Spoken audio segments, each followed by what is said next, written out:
tan chiquito, tan cortico. Bueno, muy buenas tardes. Esta es la grabación para el 20 de junio. Empezamos un ciclo corto de un curso de matemáticas muy básicas. O sea, digamos que el alcance de este curso no es muy ambicioso y sin embargo ya es lo suficientemente ambicioso si soltamos un poco el miedo a las matemáticas. Em, Les voy a contar un poquito sobre la orientación del curso para que sepan si están en el lugar como correcto, ¿cierto?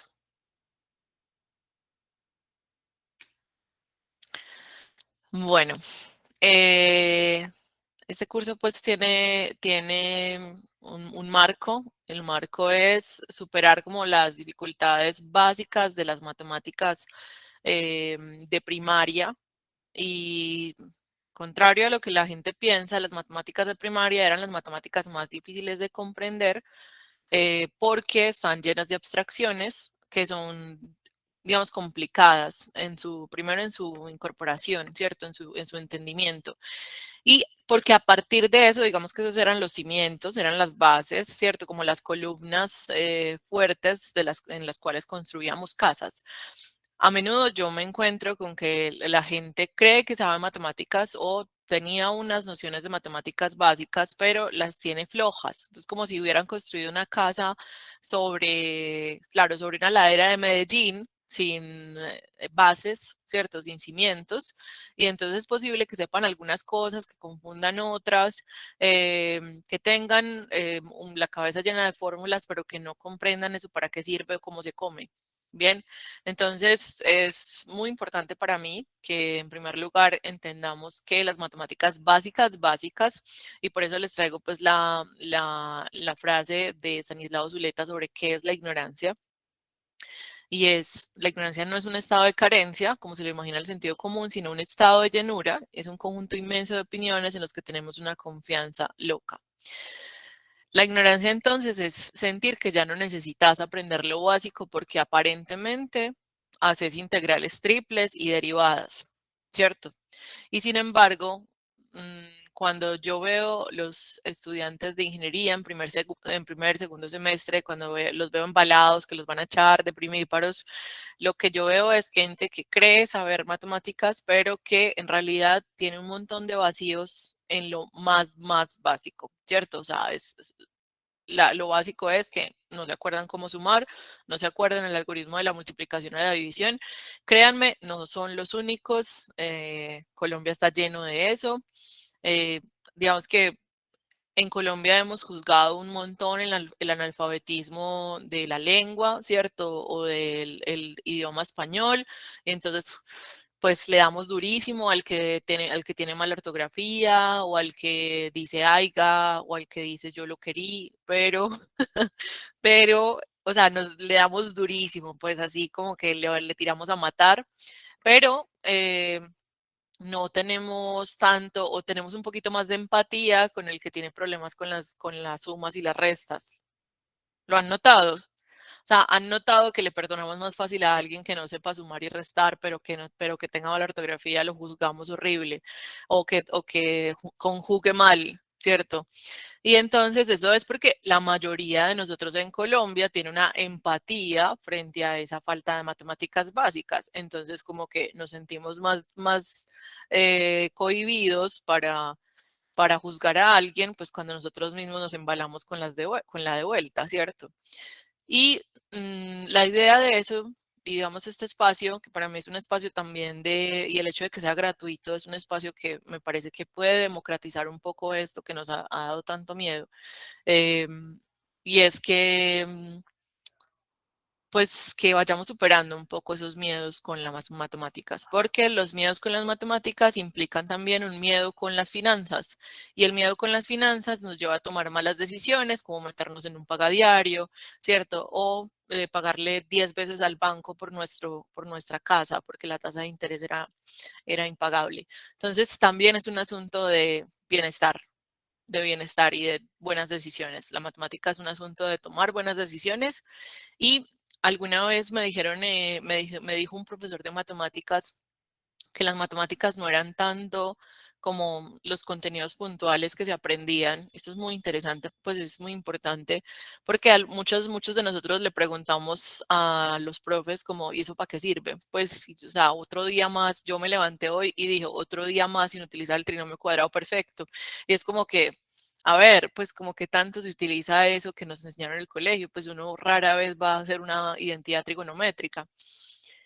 Pero sí es cierto que pues hay unas matemáticas genéricas, esos conocimientos genéricos, el ICFES los separa súper bien, los entiende como algo distinto, como algo que es un mínimo para sobrevivir en la cotidianidad, ¿cierto? Entonces, conocimientos genéricos abarcan las matemáticas básicas, los porcentajes, la comprensión de las gráficas mínimo para que cuando veamos una encuesta sepamos qué es lo que quiere decir, digamos, esos valorcitos que están en la gráfica de barras, ¿cierto?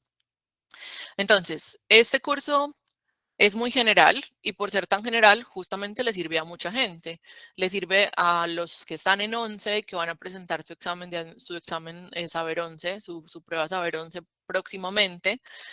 En cuanto al tema, digamos, a la prueba de matemáticas del ICFES se divide en conocimientos genéricos y conocimientos no genéricos.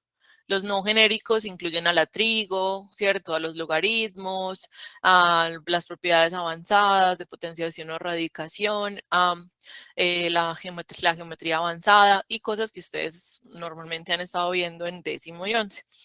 Pero los conocimientos genéricos son conocimientos que se llevan las 2/3 partes de la prueba.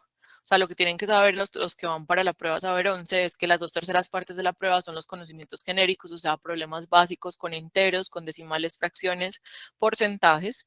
Y esos conocimientos no genéricos más específicos como trigo, como la trigonometría, ¿cierto? Como el cálculo, esos conocimientos se evalúan en menor proporción a la hora pues, de la prueba Saber 11.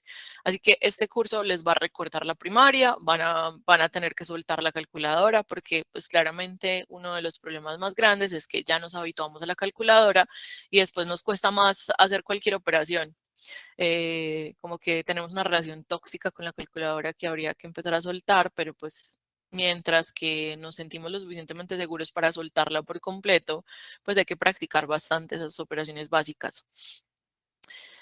Las personas que van a hacer el concurso docente es una convocatoria pública que, pues digamos, hace el ministerio para que los profesionales que se quieren presentar como docentes en el magisterio, pues o que quieren ser contratados como docentes en el magisterio, pues demuestren sus aptitudes, ¿cierto? Entonces hay una prueba, una subprueba en ese examen del concurso docente, que es razonamiento matemático o razonamiento cuantitativo, y digamos que ese tipo de preguntas son mucho más generales todavía, porque podrían ser del estilo de razonamiento lógico, del estilo de razonamiento matemático, del estilo de razonamiento de un tipo de la Universidad Nacional. Entonces, digamos que en las preguntas tipo concurso docente puede salir mucha cosa y por eso las personas que se me han acercado, los profesionales que se me han acercado para hacer esta prueba, yo les recomiendo un mini curso de razonamiento lógico y que es un mini curso de matemáticas básicas.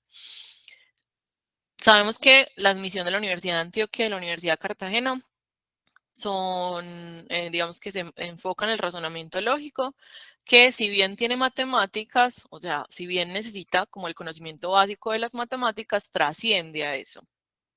Utiliza el conocimiento básico de las matemáticas de una manera muy especial y con trampas y con trucos y con regularidades matemáticas muy interesantes, y por eso los exámenes de razonamiento lógico suelen tener incluso un nivel de dificultad más alto para muchos que las mismas matemáticas formales, trigonometría y cálculo.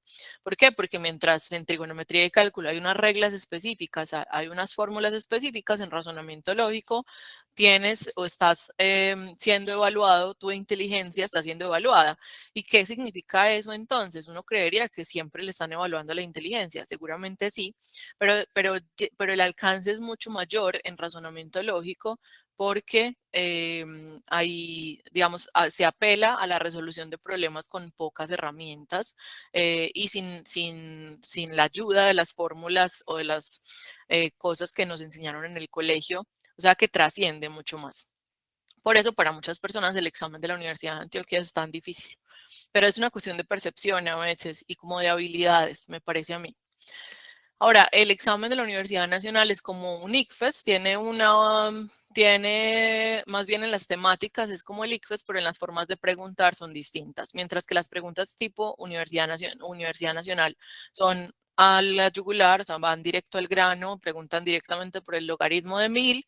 En las preguntas tipo Saber 11, digamos, las preguntas son por competencias, así que nos vamos a encontrar con preguntas que apunten más a lo argumentativo o a lo interpretativo y menos a lo resolutivo. Para que no nos quedemos solamente en esta explicación como muy general, vamos a mirar preguntas de las cuatro pruebas. Las vamos a mirar como una introducción, o sea, es posible que muchas de ellas ustedes no las sepan, pues que algunas de ellas ustedes no las sepan hacer o que sean justamente las preguntas por las cuales ustedes están temiéndole a las matemáticas. Así que tómenlo como una introducción, como para que puedan entender por qué es importante el curso que vamos a ver esta semana. Muchas veces, bueno, yo acudo a bajar el ego, pues como que, perdón, pero a veces como que necesito que ustedes vean cuáles son ese tipo de preguntas a las que se van a enfrentar y por qué es importante coger lo básico con mucha humildad, muchachos. Es entender que muchos de nuestros problemas en las pruebas en general se encuentran en las bases más profundas y que si no nos encargamos de ellas con humildad, vamos a seguir arrastrando unos vacíos, pues que van a seguir poniéndonos un montón de trabas y problemas. Em, bueno, entonces, para que más o menos se hagan una idea, hay que recordar los algoritmos para las operaciones básicas con enteros, saberse las tablas, sí, o sea, hay que saberse las tablas, tener claros criterios de divisibilidad, el concepto de fracción, las operaciones básicas con racionales, ¿cierto? Con los decimales y las fracciones, aprenderse algunas propiedades de potenciación, solo muy pocas, pero que sean las más importantes, aplicar correctamente el concepto de porcentajes, que si bien los ejercicios de la Universidad de Antioquia, por ejemplo, son ejercicios mucho más difíciles en la aplicación de porcentajes tiene todos los niveles, nosotros nos vamos a encargar de por lo menos la aplicación y el cálculo correcta.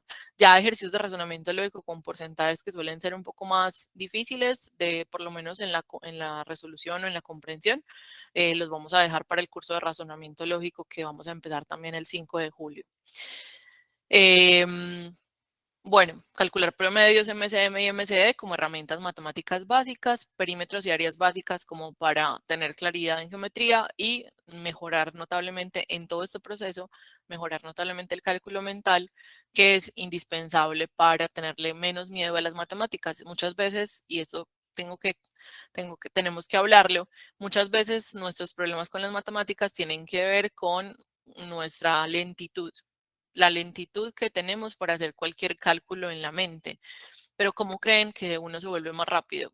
Es decir, porque uno puede ver a las abuelas, a las mamás, a los papás haciendo cálculos súper rápidos y de pronto no estudiaron bachillerato o de pronto ni siquiera hicieron la primaria.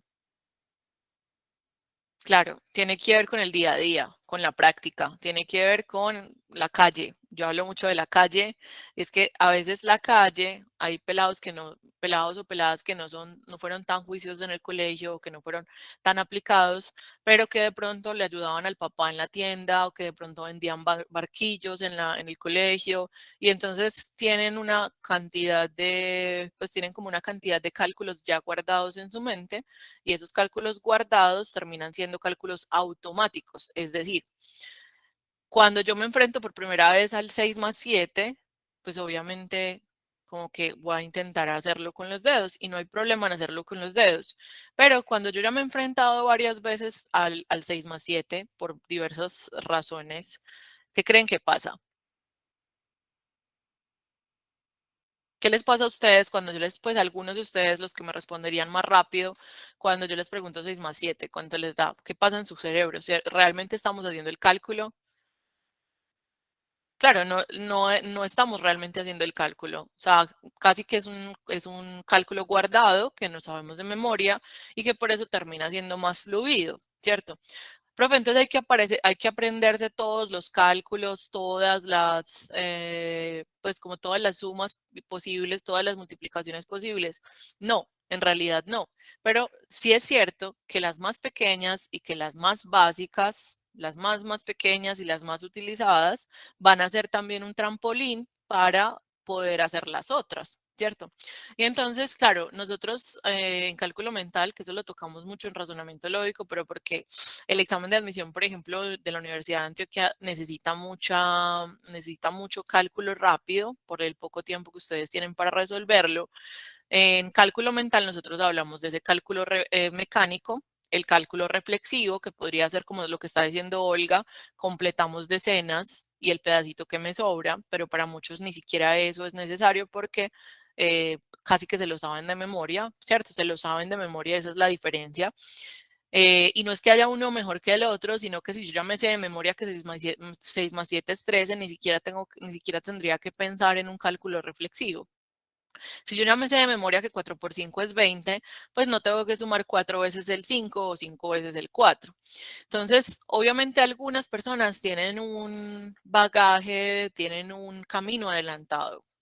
Las personas que tienen calle tienen un camino adelantado. Ahora, quiere decir que usted no va a poder coger calle, o sea, ya no cogió calle porque ya no vendió barquillos en el colegio, o ya no cogió calle porque a usted no le dejaban manejar mucha plata de niño o de joven y entonces, o sea, no hay nada que hacer.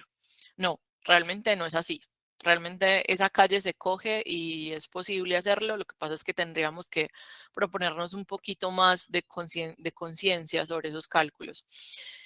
Y bueno, están ese cálculo reflexivo pensado, está el cálculo aproximado y está el cálculo, que es cuando nos sentamos a hacer la operación tal cual. Ahora, muchas veces en la cotidianidad nosotros no hacemos operaciones en una servilleta, sino que hacemos un aproximado. Las mamás, por ejemplo, más o menos saben cuánto tendrían que llevar según el mercado que piensan hacer, ¿cierto? Y cuando van echando cosas a la canasta o al carrito, ellas más o menos van sabiendo si les va a alcanzar o no les va a alcanzar. Y eso es no necesariamente porque saquen la calculadora, no necesariamente porque lleven papel y lápiz, sino porque más o menos aproximan eso y pues no quieren pasar la pena en la caja, ¿cierto? Al pagar, ¿cierto? Entonces, obviamente hay diferencias en esos cálculos, pero la invitación, chicos, es a que seamos un poquito más conscientes de cómo estamos haciendo los cálculos, qué tipo de cálculos estamos haciendo. Simplemente para que se den una palmadita en la espalda y digan, uy, sí, yo tengo muy buen cálculo mental porque es que yo ayudaba a mi mamá en la tienda o nosotros vendíamos obleas los domingos y eso, no, eso me dio un cálculo mental porque yo tenía que aprender a devolver rápido a la gente, ¿cierto? No podía sacar la cuenta huevos. Entonces, vamos a mirar los cuatro diferencias entre las preguntas que yo propongo o entre los diferentes enfoques que se proponen para este curso.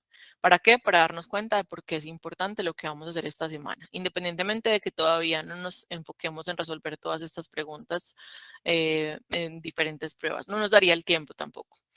Entonces, una pregunta tipo concurso docente podría ser algo como esto, mucho más a la yugular, pues mucho más conciso, concreto. Si dentro de 20 años tendré el triple de la edad que tenía hace 20 años, entonces ¿cuántos tengo? ¿Cierto? ¿Cuánta edad tengo ahora?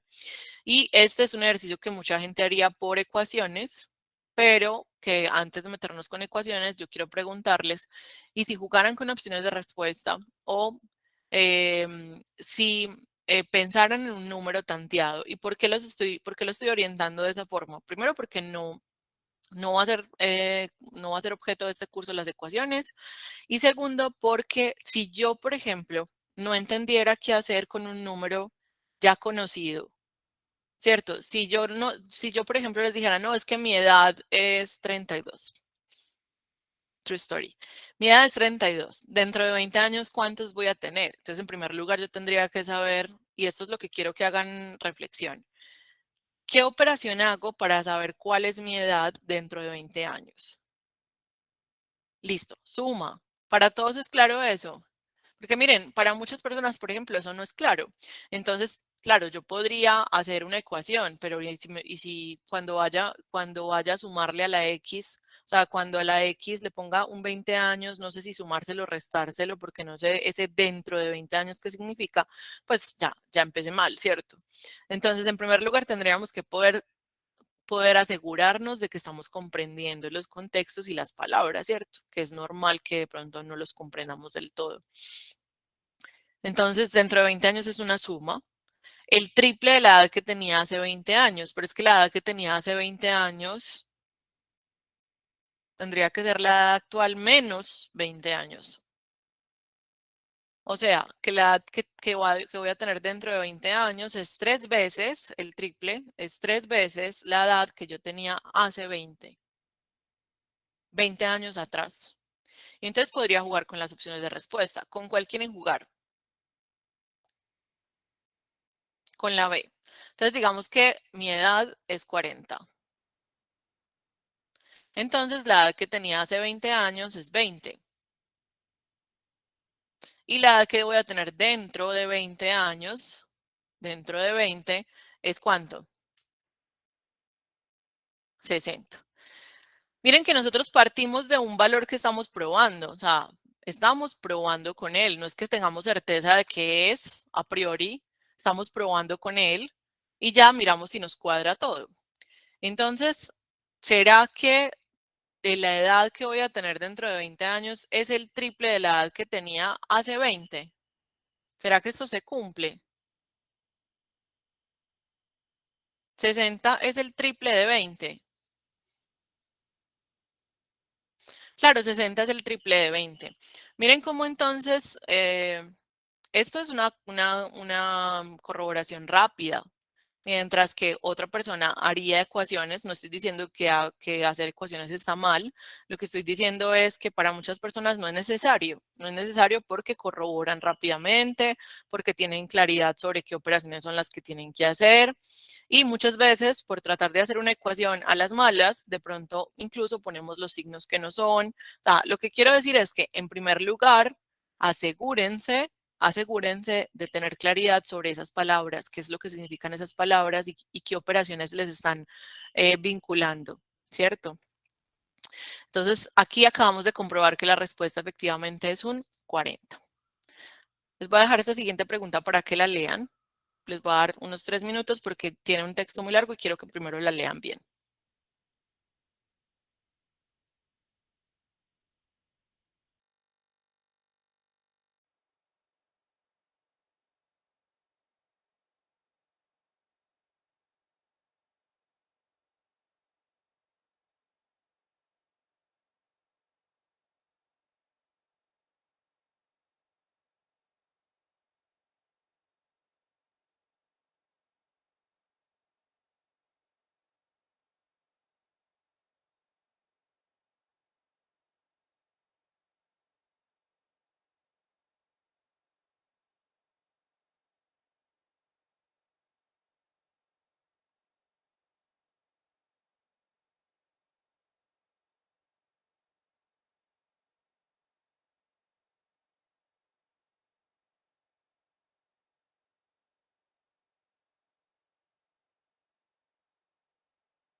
Listo, chicos.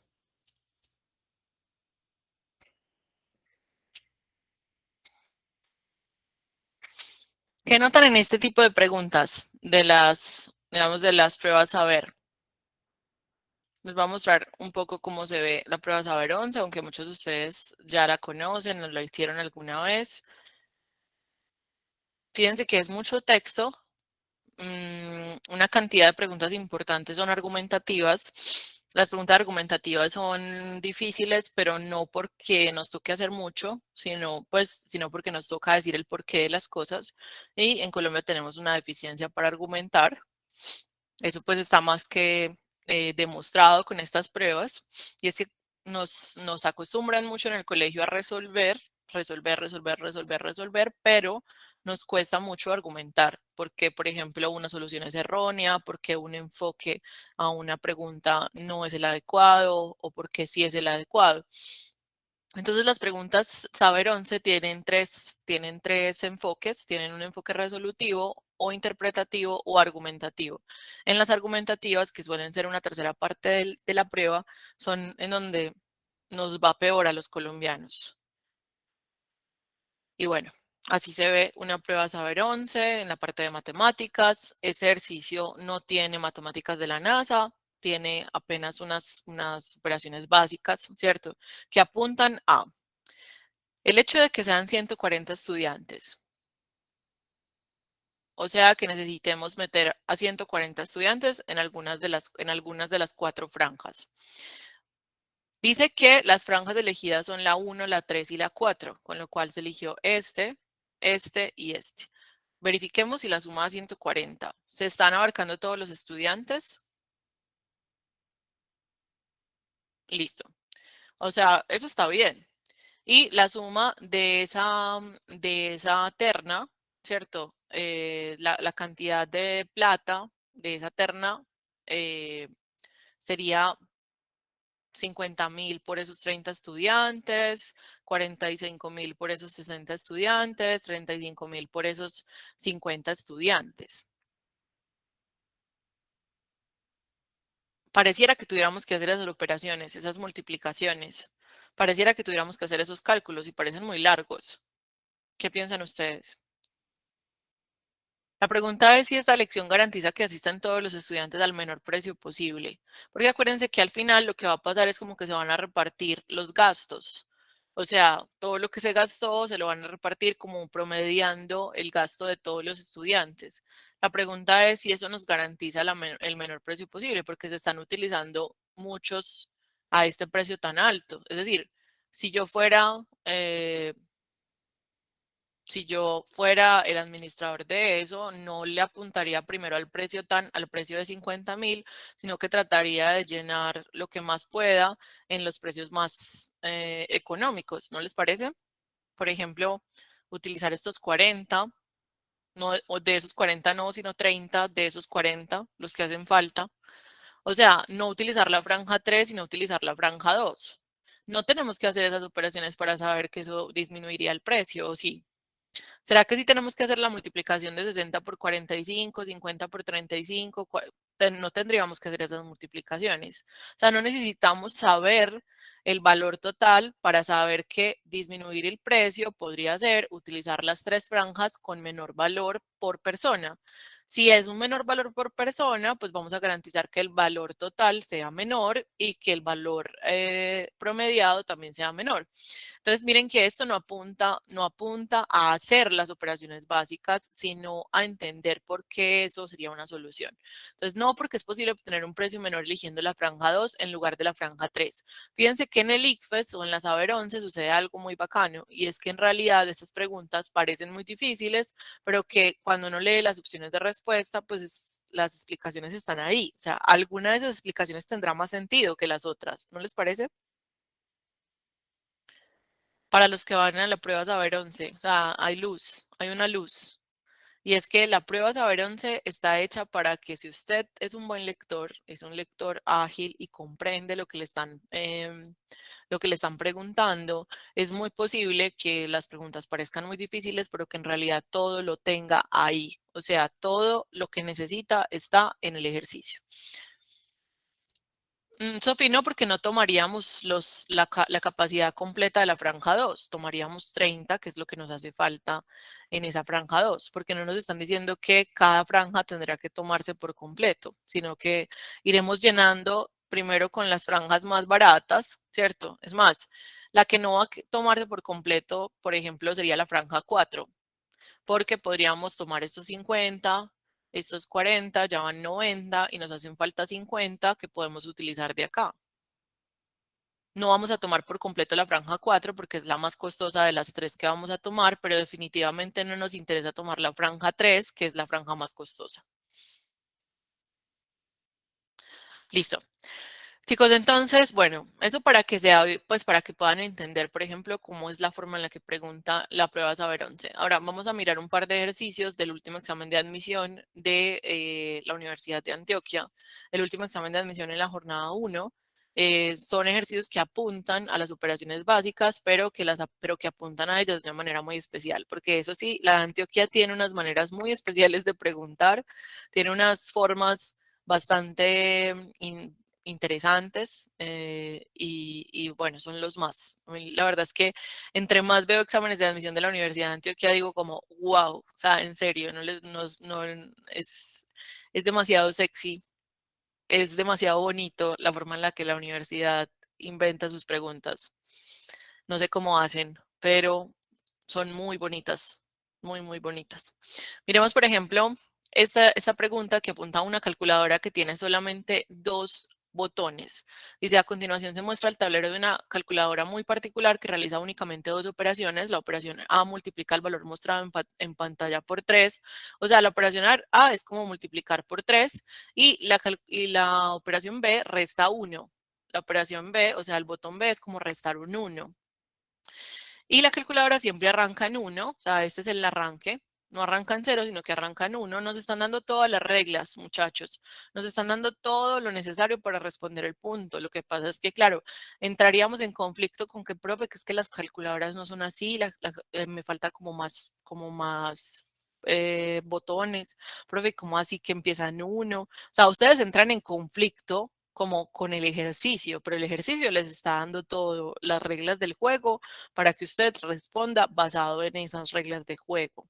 Ahora, entre más resistencia haga con el ejercicio, pues más se va a demorar en contestarlo.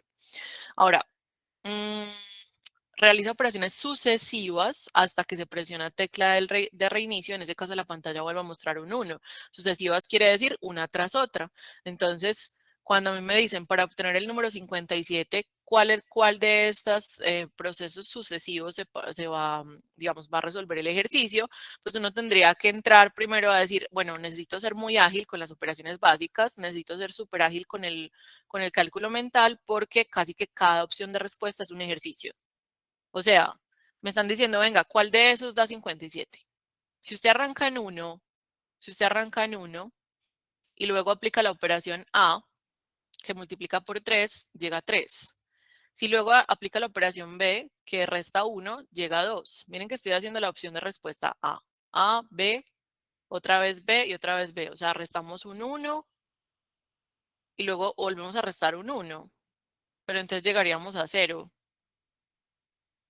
Y de ese 0 no tenemos cuándo llegar al 57, ¿les parece?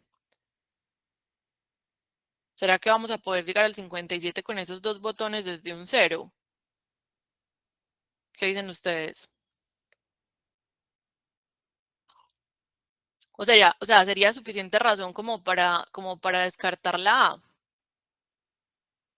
Porque es muy importante también que aprendamos a hacer descartes, ¿cierto? Y sabiendo que vamos a tener que probar opción por opción o más o menos opción por opción, pues por lo menos aprender a descartar. Miren que la D también empieza de la misma forma, con lo cual aquí vamos a encontrarnos otra vez con un 0. Por lo tanto, como dice el compañero, podemos descartar también la D de dado. Ahora nos quedan dos opciones. Vamos con la B. ¿Ustedes cuál dicen que sea? ¿La B o la C? A ver qué buena intuición tienen. La C. Entonces vamos con la C para que podamos llegar directamente a la respuesta. La C arranca entonces con el 1, aplica la operación A y llega a 3, aplica la operación A otra vez y llega a 9 porque multiplica por 3. Entonces ya tenemos A, luego aplica la operación B que resta 1 y eso nos da 8, aplica la operación B otra vez que resta 1 y eso nos da 7. Ahora aplica la operación A, que es multiplicar por 3, y eso nos da un 21. Aplica la operación B de nuevo, que eso nos da 20, y aplica la operación B, que eso nos da 19. Por último, multiplica por 3, porque por último aplicamos la operación A y 19 por 3 da efectivamente un 57, que es a lo que queríamos llegar. Esta es la operación A, la operación A, la operación B, B, A, B, B y A. Muchachos, ese ejercicio tiene matemáticas de la NASA o tiene solo dos operaciones básicas, multiplicar por 3 y restar un 1.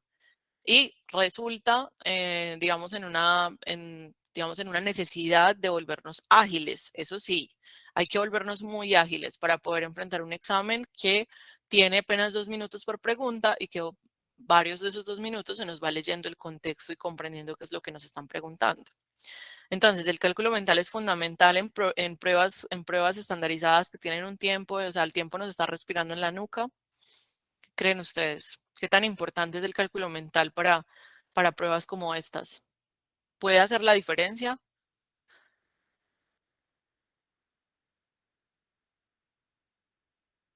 Súper importante. Listo.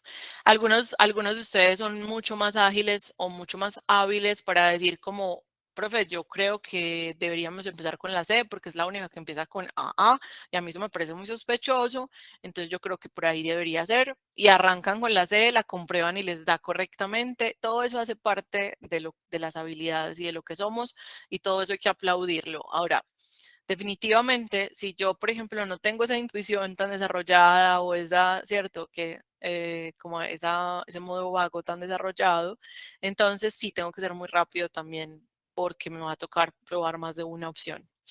Muy bien, ese era un ejercicio del último examen de admisión para la Universidad de Antioquia, un ejercicio muy, digamos, muy básico y sin embargo, pues había que leerlo bien. Y vamos a mirar otro más porque la verdad es que la Universidad de Antioquia está llena de ejercicios de operaciones básicas. De hecho, y yo les digo a mis estudiantes en el curso de razonamiento lógico son puras operaciones básicas, pero preguntadas de maneras muy interesantes. Simón quería multiplicar un número desconocido por 601, pero en vez de eso lo multiplicó por 61 y obtiene 793. Si Simón hubiera multiplicado por 601, el resultado habría sido ¿cuál? Entonces, lo que pasó ahí fue que multiplicó un número desconocido por 61 y eso le dio 793. ¿Qué número será ese para que termine en 3, para que tenga 3 cifras? O sea, ¿cuál número será este? ¿Y cómo podríamos saberlo? Porque nosotros cuando multiplicamos obtenemos un producto y si tenemos uno de los factores y el producto, podemos encontrar el otro factor haciendo la operación contraria, que es dividiendo. Exacto, o sea, ¿cómo nos devolvemos de una multiplicación ya elaborada con una información parcial, una información que está incompleta? Entonces, para devolvernos tenemos que dividir. Exactamente. Entonces, miren que ahí se trata de una división. 793 dividido 61. Ahora, nos acordamos de cómo dividir y no les dé pena decir que no. No les puede dar pena, porque si le hago esa pregunta o si le hago una división a la mayor parte de Colombia, la mayor parte de Colombia se va a rajar. O sea, se los prometo. Entonces, eh, claro, o sea, lo importante es que entendamos que a la mayoría se nos olvidó dividir y que no hay nada de malo en eso. El problema es seguir arrastrando ese vacío, pues como no hacerse cargo de eso, ¿cierto? O sea, hagámonos cargo. Y la idea de hoy es que pudiéramos recordar el algoritmo de la división. Listo. La inscripción para el curso de razonamiento lógico la pueden hacer hasta el 1 de julio porque arrancamos el 5 de julio, entonces yo necesito ese tiempo para poder como organizar las matrículas. Así que pueden contactarme para entrar al curso de razonamiento lógico hasta el 1 de julio. Bueno, chicos, entonces decimos que el 61 en el 793, el 61 en el 79 está ¿cuántas veces? ¿Cuántas veces estará? Apenas alcanzará a estar una vez, porque em, si yo tengo 79.000, ¿cierto? Ese 61.000, ¿cuántas veces va a estar? Por ejemplo, pensar en plata funciona un montón para todo, incluso si son valores más grandes. Entonces, colocamos un 1 y multiplicamos 1 por 61. Voy a hacer la división a lo Dumi. Voy a hacer la división como nos enseñaron en primerito, en segundito, en tercerito de primaria, perdón. O sea, como muchos de nosotros aprendimos a dividir haciendo las restas explícitas. Algunos de ustedes no pasaron por ahí, pero si usted ya sabe dividir, como sea, ¿cierto? Como sea que divida, estará bien desde que lleguemos a la misma respuesta.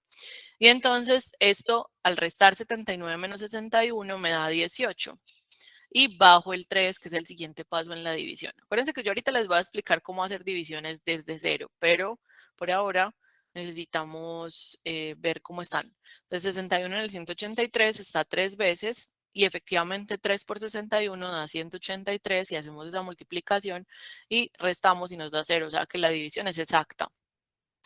Efectivamente, el número desconocido es 13. Ahora, cuando yo entiendo que al multiplicar ese número por 61 se obtiene un entero y que cuando multiplico por 601 también se obtiene un entero, o sea, yo entiendo que es un entero no muy grande, y entiendo que es un entero terminado en 3. Todos esos trucos, todas esas certezas, todas esas intuiciones se aprenden en el curso de razonamiento lógico, pero digamos que a priori uno sabe qué es lo que tiene que hacer, dividir. Ahora, luego, si multiplicamos, o sea, si hacemos la verdadera multiplicación que Simón tuvo que haber hecho desde el inicio, 601 por 13, entonces tendríamos que recordar cómo se multiplica. ¿Cómo se multiplica? Cifra por cifra, desde la primera cifra multiplicada por todas las cifras de arriba y la segunda cifra, que es el 1, multiplicada por todas las cifras de arriba. 3 por 1, 3, 3 por 0, 0, 3 por 6, 18 y multiplico 1 por todas las cifras de arriba, pero corriéndome un lugar o dejando un 0, colocando un 0 acá. Cualquiera de las dos es lo mismo. Ahora, 1 por 1, 1, 1 por 0, 0, 1 por 6, 6. Y hago la suma de esos dos resultados parciales. Esto me da 3, 1, 8 y 7. 7.813 es la respuesta. Chicos, este es un ejercicio del último examen de admisión para la Universidad de Antioquia, para los que aspiraban a, por ejemplo, ciencias de la salud como medicina. Y este es un ejercicio que se resuelve con qué operaciones básicas. Mejor dicho, es un ejercicio como el que nos imaginaríamos que sale en la Universidad de Antioquia, así como que nos imagina que le van a salir ejercicios súper difíciles, imposibles. Y no, o sea, es un ejercicio en donde hay que hacer una división y una multiplicación. Y yo no estoy diciendo que da súper fácil, pues yo no entiendo cómo no resolvieron este ejercicio.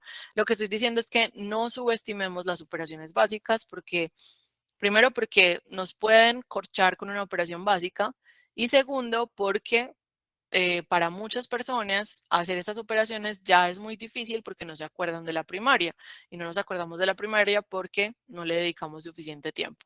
Yo siento que las matemáticas son como un perro que se muerde la cola o nuestra relación con las matemáticas es un perro que se muerde la cola porque lo que sucede muchas veces es que nosotros no estudiamos suficiente matemática porque creemos que no vamos a ser capaces con ella y terminamos no siendo capaces con ella porque no la estudiamos lo suficiente. ¿Se dan cuenta? Pues es como si nosotros nos autosaboteáramos.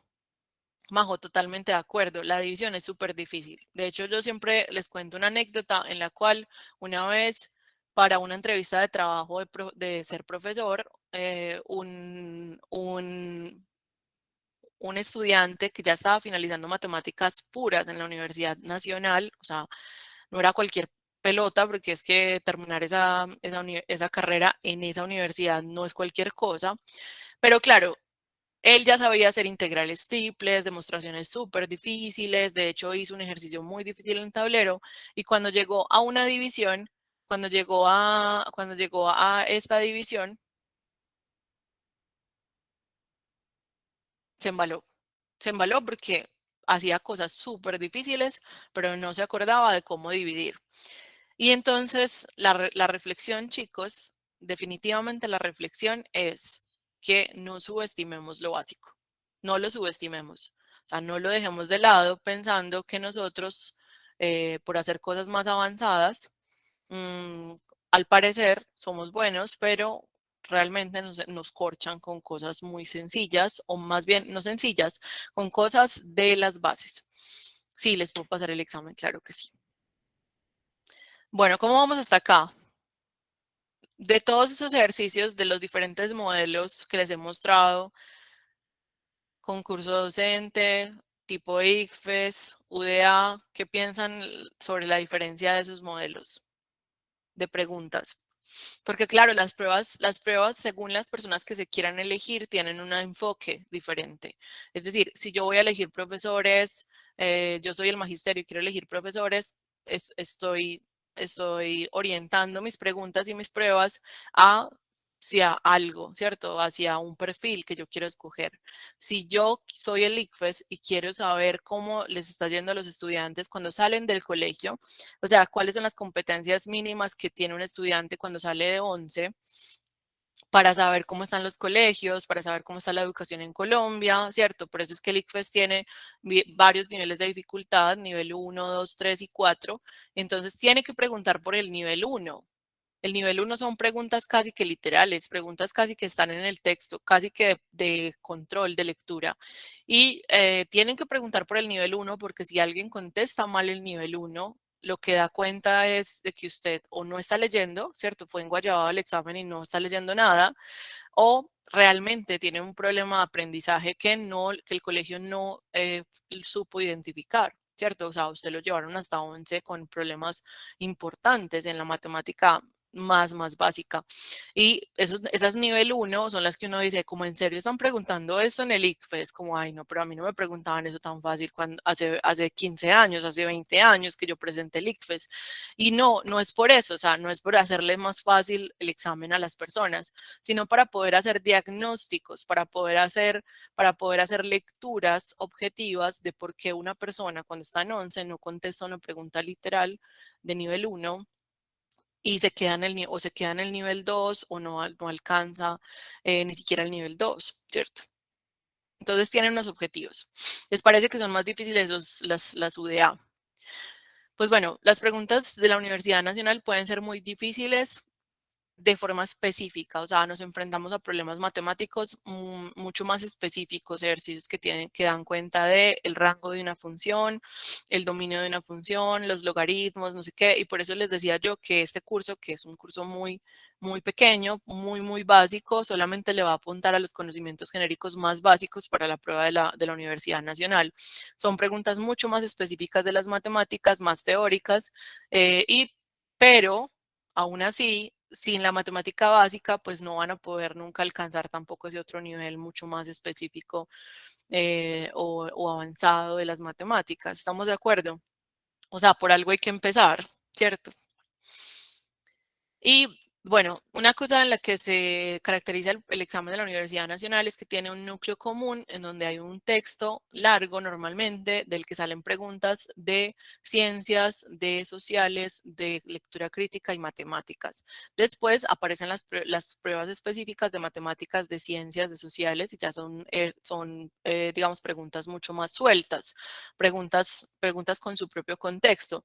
Pero las preguntas del núcleo común son una cantidad de preguntas importantes que salen de un solo texto y en ese solo texto que puede ser muy largo, bueno, sacan diferentes cuestiones. Por ejemplo, acá nos preguntan bueno, es un texto mucho más largo, pero apenas les puse el primer párrafo. Gulliver náufrago, cuando Gulliver naufragó y llegó a la isla de Lilliput, sus habitantes lo ataron al suelo. Fue una medida de precaución. Un segundo que esto no tiene corrección. Fue una medida de precaución, pues ellos no medían más de 6 pulgadas, la duodécima parte de la altura de un humano. como no deseaban ver morir de hambre al preso, decidieron llevarle algunas raciones de comida, pero ¿cuántas? Entonces el texto se desarrolla con respecto a las proporciones de cuánto tendría que comer Gulliver si su peso o su masa es mucho más superior, mucho mayor al de cada uno de los liliputienses. Y entonces, bueno, el texto es muy interesante. Pues está lleno de datos numéricos y de datos científicos, pero solo con este primer párrafo podríamos responder esa pregunta que está puesta ahí. Si se aproxima una pulgada a 2.5 centímetros, porque realmente las pulgadas son como 2,54, pero lo están aproximando, un liliputense promedio mediría ¿cuánto? Teniendo en cuenta entonces que el liliputense promedio tendría 6 pulgadas. Luisa, pero no se necesita, no vamos a necesitar lo de la duodécima parte, porque no nos estamos, digamos, enfocando en el humano, sino en el liliputense. Entonces, ¿qué operación tendríamos que hacer nosotros para saber cuántos centímetros mide el liliputense, teniendo en cuenta que mide aproximadamente 6 pulgadas y que cada pulgada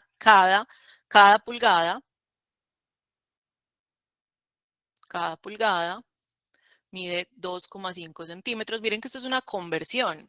Es una conversión, pero nosotros no necesitamos una regla de 3 o un factor bueno, el factor de conversión está implícito en el ejercicio. Entonces, es más un asunto de, bueno, si cada pulgada mide 2,5 y yo estoy esperando 6 pulgadas, entonces multiplico 2,5 por 6 o sumo, como está diciendo muy bien Pauli, sumo 6 veces el 2,5. Y alguien dirá, a mí me queda mucho más fácil eso, porque 2,5 más 2,5 son 5 centímetros, y esto 3 veces.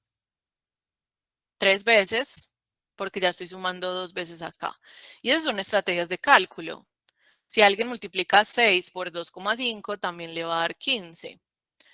Si alguien suma 2,5, 6 veces, también le va a dar 15. Entonces, realmente no hay por qué decirles cómo hacer la operación, pero digamos, tener súper claro qué hacer con esos datos, apúntele a la multiplicación o a la suma si es mucho más importante que la misma operación, ¿cierto? Entonces, bueno, les quería mostrar con esto simplemente cómo es que los diferentes modelos de preguntas se dan, cómo es que nosotros necesitamos las operaciones básicas y ser humildes con ellas, pues como para poderse enfrentar a preguntas en contexto, con competencias mucho más complejas.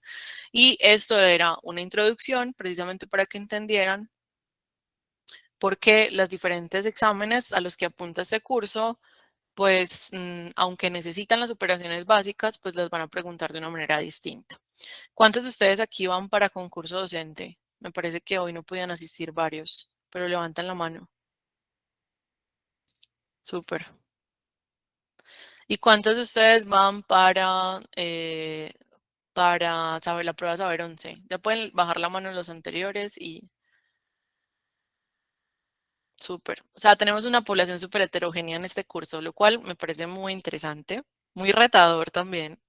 Me parece muy interesante porque, claro, o sea, aquí hay gente muy mayor, gente mucho más chiquita y eso, pues, obviamente lo hace muy retador. ¿Y cuántos de ustedes, ya pueden bajar la mano, cuántos de ustedes van para la UDA? Algunos demás que también van a hacer las dos, Saber 11 y UDA.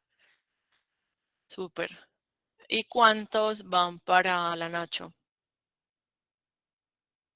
Bajen la mano los que no y solamente los que sí.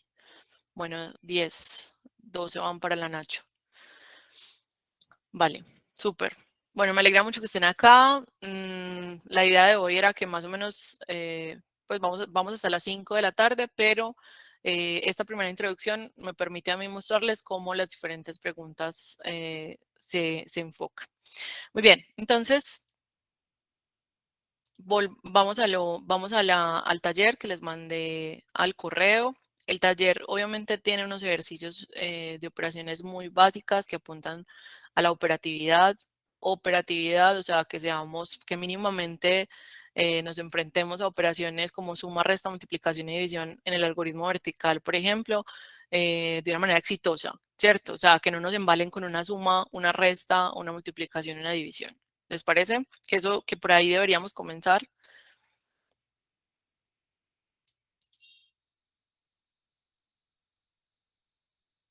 Este señor de la charla de ahorita, Adrián Paenza, decía como, es que a veces como que empezamos por donde no son las cosas, ¿cierto? Casi que hay que devolverse a los inicios de todo primero para dejar el trauma. Yo siento que en matemáticas tenemos un montón de traumas ahí muy difíciles de superar. Yo les ponía en la introducción del correo que les mandé que las matemáticas para muchos de nosotros representaron una baja en la autoestima.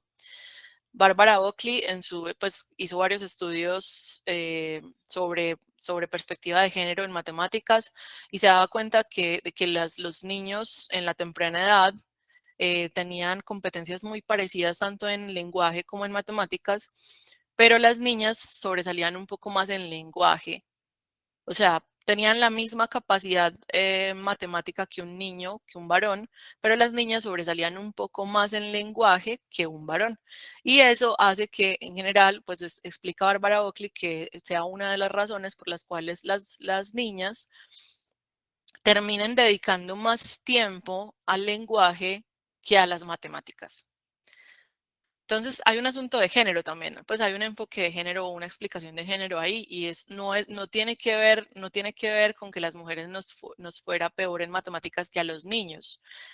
De hecho, es al contrario, que a las mujeres nos iba mejor en lenguaje, igual en matemáticas, pero mejor en lenguaje, y que eso hacía que nosotros en general, nosotras como niñas, buscáramos mayores espacios que fortalecieran el lenguaje y entonces termináramos descuidando las matemáticas. Es una explicación muy interesante y que podría ayudarnos a superar, por lo menos a las niñas, a superar un poco el trauma y es entender que en realidad lo que pasó para muchas de nosotras fue que nos alejamos un poco del estudio de las matemáticas. O sea, no es que seamos malas o hubiéramos sido malas desde el inicio, sino que nos enfocamos en otras habilidades y eso nos alejó de la práctica matemática. Para mí eso fue muy liberador porque yo también tuve que eh, como pues entender el por qué me iba mucho mejor en lenguaje y tuve que superar muchas dificultades matemáticas pues porque efectivamente no era tan buena, ¿cierto? Entonces, que yo les pueda decir esto desde esta perspectiva, o sea, decirles como, miren, es normal, es muy normal, no solamente para las niñas, sino también para los chicos. Es muy normal que hubiéramos tenido tantas dificultades en matemáticas por muchas razones, pero se puede. O sea, y ahí en el curso de razonamiento lógico yo les pongo un hashtag como numeral se puede porque pues la verdad es que pareciera que no pudiéramos, ¿cierto? O sea, como que todo apunta a que esto es muy difícil y no tanto. Entonces, bueno, el taller que les mandé al correo, los que se inscribieron en el formulario, el taller tiene las respuestas al final. ¿Qué esperaba yo? Que algunos de ustedes igual como que lo miraran, como que le pegaran una ojeadita. Los problemas matemáticos son extremadamente básicos, los que les envié, o sea, podrían ser peores, como los que acabamos de ver, pero apuntaban primero a que ustedes supieran qué clase de operaciones se hacen dependiendo de lo que les están preguntando. Entonces, en primer lugar, ¿cómo les va con el algoritmo básico de la suma, el algoritmo vertical de la suma? Por ejemplo, llevando,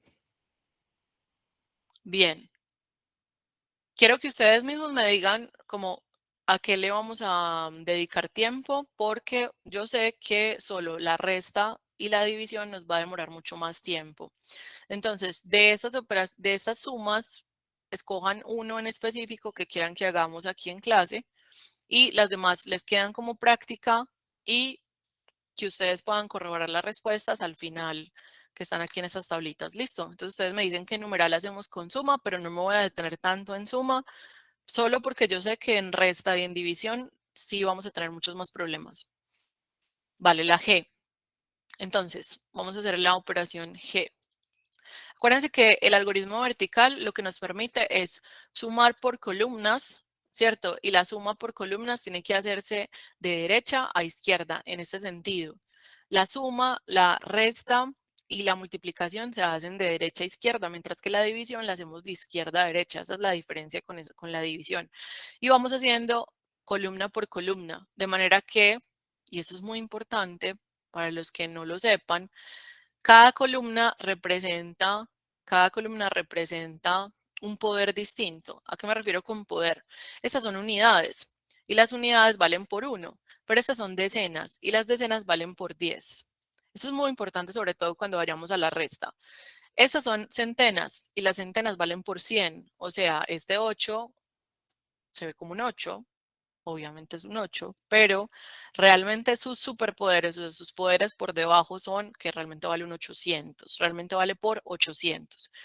Y eso es importante porque en la resta, cuando vayamos a prestar, pues vamos a tener que pensar en eso de alguna manera si queremos comprenderlo a profundidad.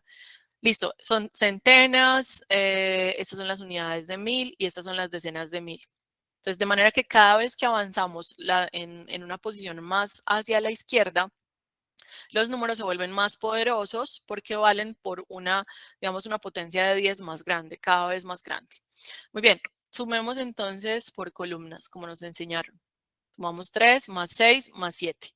Y acá es súper importante que intentemos completar decenas si queremos ser rápidos. Completar decenas implica pensar en parejas. Las parejas, por ejemplo, que suman 10. Las parejas que suman 10, parejas de enteros que suman 10 son el 1 y el 9, el 8 y el 2, el 7 y el 3, el 6 y el 4 y el 5 y el 5. Si nosotros nos encontráramos alguna de esas parejas, sería mucho más inmediato, por ejemplo, 3 más 7, saber que eso suma 10. Ahora, ese 10 más ese 6, pues va a ser un 16 y va a ser mucho más rápido mentalmente hacer la suma en desorden que en orden. ¿A qué me refiero? Fíjense cómo cambia en nuestro cerebro algo tan sencillo como desordenar las cosas. Cuando yo soy psicótico, voy a querer hacerlo como primero 3 y luego 6 y eso me va a dar 9. Pero a mi cerebro le va a dar un medio derrame hacer 9 más 7.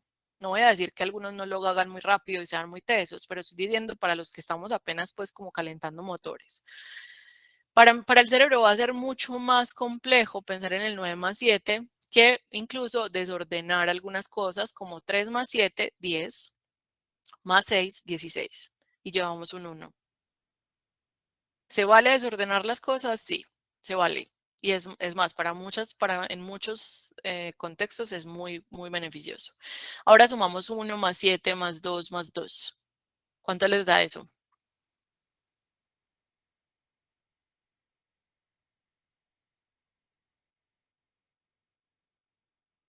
Listo, 12. Estamos de acuerdo todos con 12.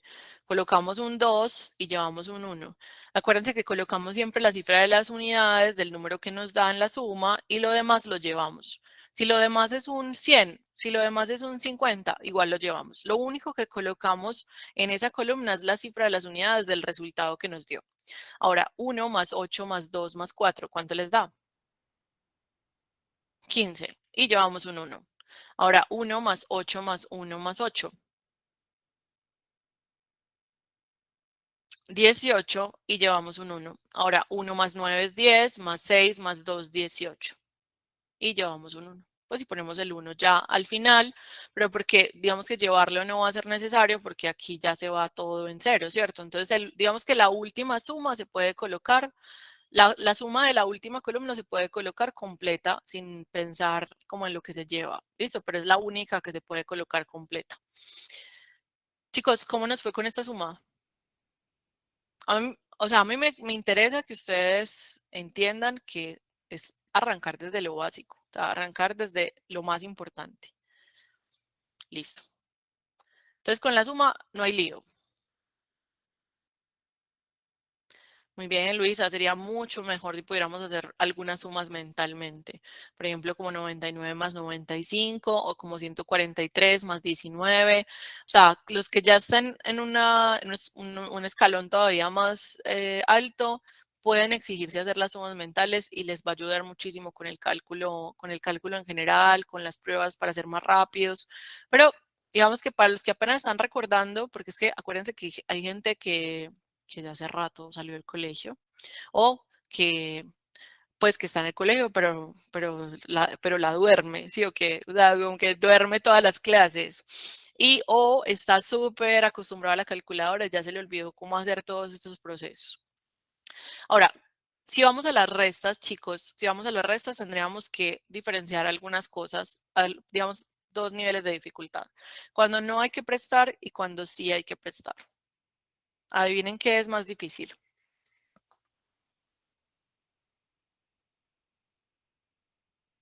Prestar. Sí. Y es más difícil, pero porque tenemos que entrar en el juego de qué era lo que teníamos y en qué se convirtió cuando prestó y luego, bueno, entramos como en ese juego, pero la idea es como que no se nos haga tan difícil como antes. Entonces vamos a hacer primero una resta sin prestar para que nos demos cuenta que el problema no está en la resta, el problema está en tener que prestar. Ahora, 2 menos 0, 2 menos este 0 nos va a dar 2 porque no le estamos quitando nada, ¿cierto? Estamos quitando el 0. 5 menos 4 nos va a dar un 1 y 5 menos 1 nos va a dar 4. Fíjense que ahí también hice columna por columna de derecha a izquierda, pero como no tuve que prestar, pues no fue un problema muy grande, ¿o sí? ¿Todos estamos de acuerdo con esta resta? ¿O hay algún inconveniente con ella? Acuérdense que me pueden parar y me pueden hacer una pregunta en cualquier momento. Ya casi vamos a hacer un descanso de 15 minutos para que volvamos a clases recargados. Entonces, vamos a hacer esta otra teniendo en cuenta que seguramente vamos a tener que prestar. Que vamos a, espérenme, antes de que nos metamos con eso de los ceros, bueno, quiero hacer otro ejercicio diferente a ese que tiene ceros en la mitad, listo, pero solo para que vayamos despacio. Vamos a poner 9.387 menos 1.498.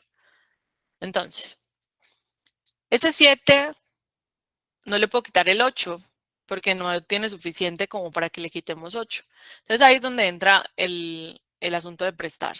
Y es que el 7 le dice al amigo del lado, le dice, hey, préstame, porfa, algo, pues porque me metí en una deuda más de lo que tenía y pues tengo que pagarla.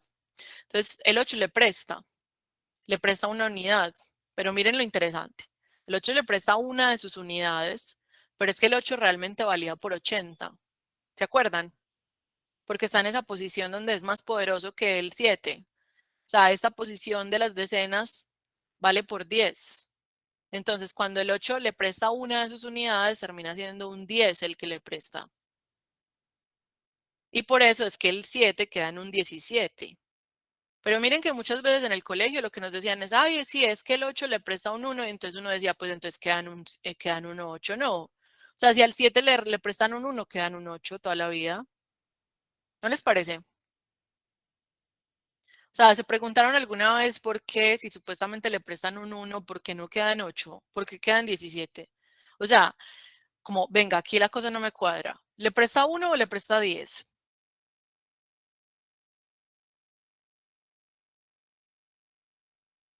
O sea, que me expliquen por qué, ¿cierto? ¿Le presta 1 o le presta 10?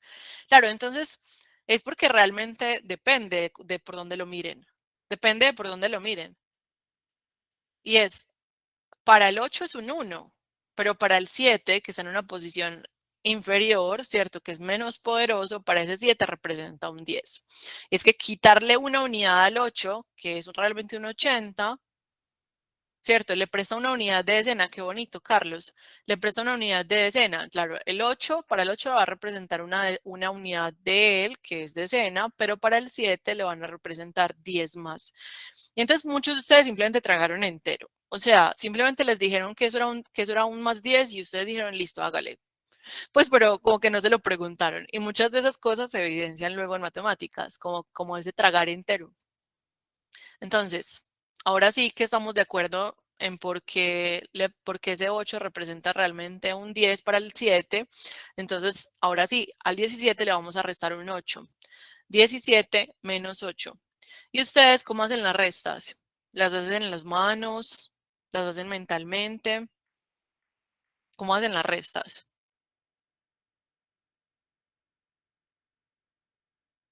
Sumando. O sea, están pensando qué número se le tiene que sumar al 8 para que dé 17. Cuentan lo que falta. Por ejemplo, a mí me enseñaron que si yo quería restar 17 menos 8, arrancaba no en 8, sino que arrancaba en 9. ¿Se acuerdan de eso? Entonces uno arrancaba 9, 10, 11, 12, 13, 14, 15, 16, 17. 9, ¿no? Pero no arrancábamos en 8, arrancábamos en 9. Pero porque, claro, estábamos mirando cuál era la distancia del 8 al 9. Y entonces, como sea que lo hagan, ya se aseguraron de que sí saben hacer esa resta básica, 17 menos 8, la saben hacer.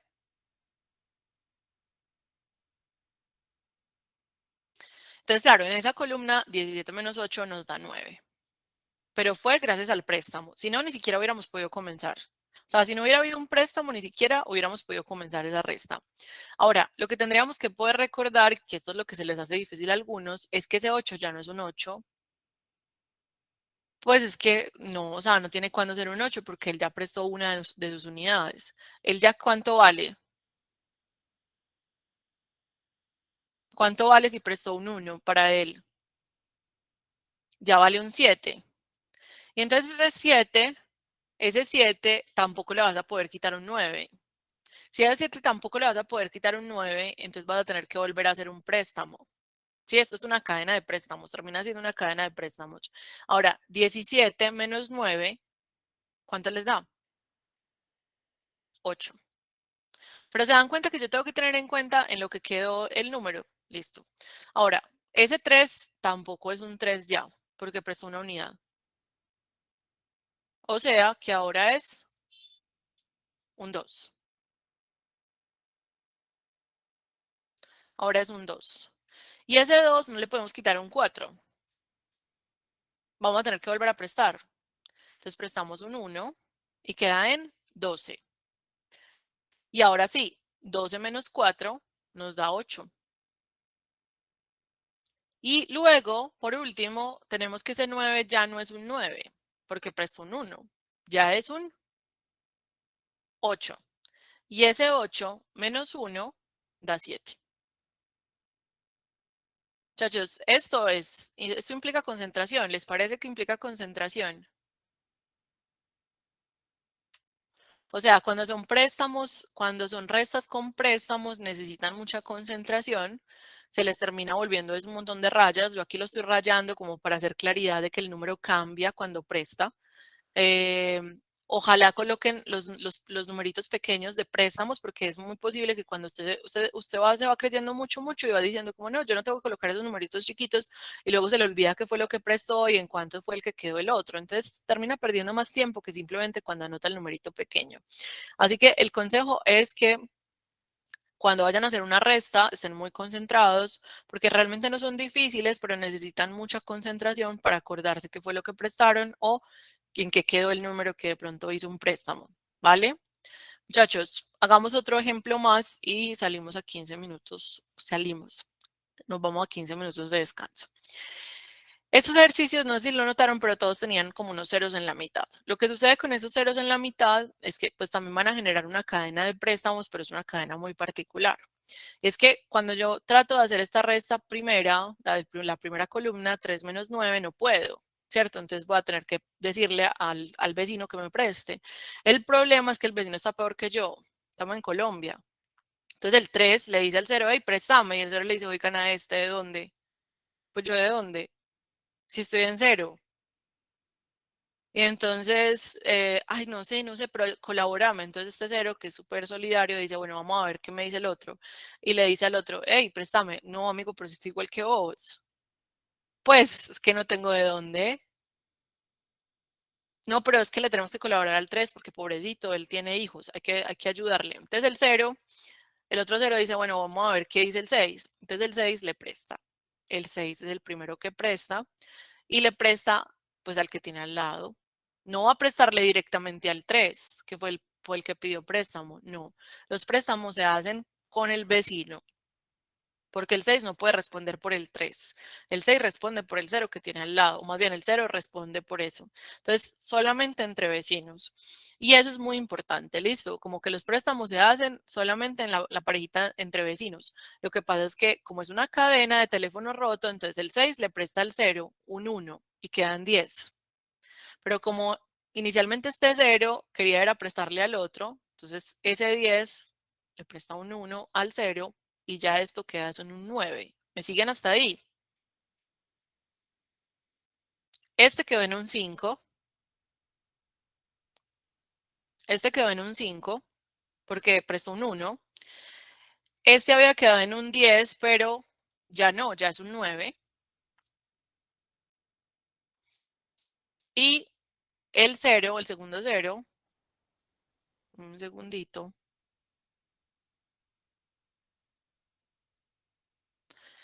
Este le prestaron un 1, o sea que quedó en un 10, pero es que la intención de él originalmente es que prestarle a este. Así que este quedó en un 13 y este vuelve a quedar un 9. Moraleja, para que no se les haga tan complicado. Cuando hay una cadena de ceros, ¿cierto? Que ellos quedan en 9. Este queda reducido, ¿cierto? Queda en un 7 y a este es el que le terminan prestando. Pero miren que esos ceros terminan convirtiéndose en un 9 porque primero le prestan, se convierten en 10 y luego prestan y se convierten en 9. Si ven que hay dos operaciones ahí, les prestan y luego ellos prestan. Entonces, por eso pasan de 0 a ser 10 y luego de 10 a ser 9. Obviamente es enredadito, pues uno como que, ¿qué? ¿What? Pero vamos a hacer un par de ejemplos para que les quede más claro. Meli, el 6 es el único que hubiera podido prestar ahí. Así que si eso hubiera sido una cadena de ceros, pues ni siquiera hubieras podido hacer la resta.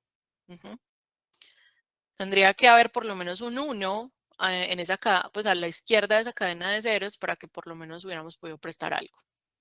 Estos ejercicios pueden ser muy interesantes y la Universidad de Antioquia los puede preguntar con muchos ceros, o sea, un 1 seguido de 100 ceros y luego tratar de hacer una resta pues que ni siquiera se puede copiar por completo. Así es como la Universidad de Antioquia podría preguntar por una resta y embala más de uno. Así que por eso les digo, chicos, es muy importante como arrancar con la humildad de decir, venga, yo sí sé cómo se resta y yo sí sé por qué es que se presta de esta forma, por qué es que se lleva de esta forma, ¿cierto? Porque la Universidad de Antioquia en específico va a preguntar por sutilezas, ¿cierto? Como por trampitas. Y, y el ICFES, la Saber 11, lo que va a hacer es preguntar por qué así y por qué no de otra forma, ¿cierto? Lo argumentativo es súper importante. Entonces, si volvemos al ejercicio 1, tenemos que el 3 se convierte en un 13 y 13 menos 9 es un 4. ¿Hasta ahí me siguen?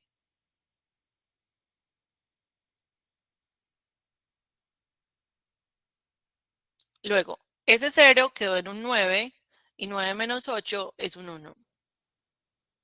Ese 0 quedó en un 9 y 9 menos 9 va a dar 0.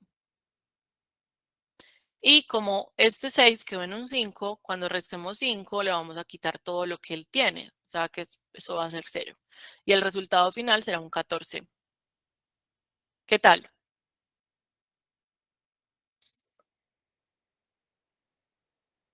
¿Está bien? Súper. Listo. Entonces vamos 15 minutos, volvemos a las y 45, vamos 15 minutos a descansar. Mientras tanto, eh, me ponen el correo los que no les llegó el material, porque yo les mandé al correo, todos los que se inscribieron les mandé el correo, el material y el enlace a esta clase, ¿cierto? Lo que pasa es que si se inscribieron recientemente, de pronto no alcancé a enviárselos. Entonces, muy bueno que vayan mirando el material. Valeria, ya te lo voy a enviar a ti. Volvemos a las y 45, ¿listo?